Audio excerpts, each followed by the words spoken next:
بسم اللہ الرحمن الرحیم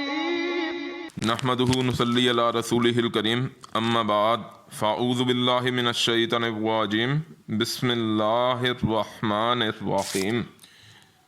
یخادعون اللہ والذین آمنوا وما یخدعون الا انفسهم وما یشعرون، دھوکہ دے رہے ہیں، فریب دے رہے ہیں اللہ کو اور ان لوگوں کو جو ایمان لائے، اور نہیں دھوکہ دے رہے مگر صرف اپنے آپ کو، اور انہیں اس کا شعور نہیں۔ سورہ بقرہ آیت نمبر 9 اور اس کا ترجمہ یہ۔ اس آیت مبارکہ میں جو پچھلی آیت میں منافقین کا جو ذکر آ رہا ہے، ان کے بارے میں مزید سمجھایا جا رہا ہے کہ فریب دے رہے ہیں یہ لوگ۔ کسے؟ اللہ کو اور ایمان والوں کو، جبکہ اللہ رب العزت بتا رہے ہیں کہ یہ اپنے آپ کو دھوکہ دے رہے ہیں۔ مدینے میں جو اکثر یہودی تھے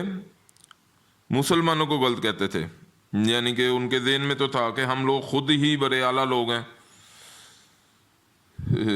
اور تھے بھی وہ، اللہ تعالیٰ نے انہیں مقام دیا تھا، انبیاء کرام علیہ السلام کے ذریعے چنے لوگ تھے۔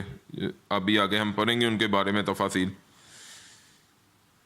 لیکن وہ چونکہ اپنی کتاب میں تحریف کرنے اور اس میں نئے نئے رستے تلاش کرنے کی وجہ سے ان میں جو سب سے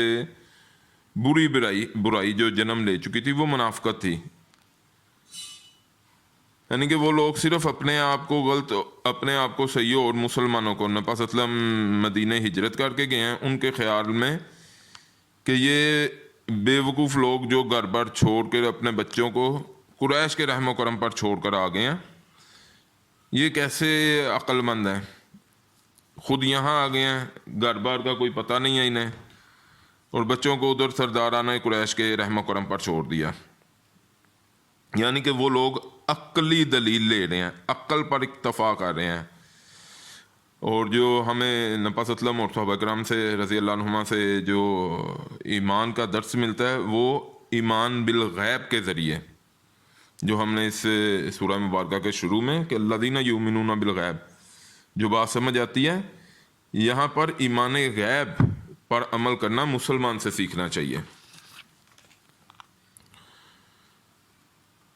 عقل کامل نہیں، عقل کہیں نہ کہیں ٹھوکر لگائے گی اور انسان گرے گا، اور کامل اللہ کی ذات ہے،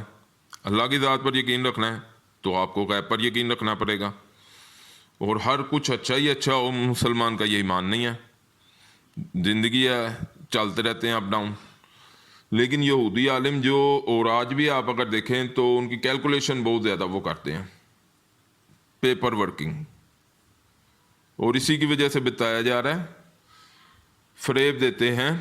اللہ کو اور ان لوگوں کو کہ ایمان لائے، اور نہیں فریب دیتے مگر صرف اپنے آپ کو، اور وہ شعور نہیں رکھتے، وما یشعرون، یعنی کہ ان میں جو سب سے بڑی بیماری جو ان کے اندر سرات کر گئی، غیر شعوری نفاق، شعور بھی نہیں ہے انہیں اور نفاق ان کے اندر اتر گیا ہے۔ اللہ ہمیں سمجھ کے اس سے بھی زیادہ عمل کی توفیق عطا فرمائے۔ وآخر دعوانا الحمد للہ رب العالمین۔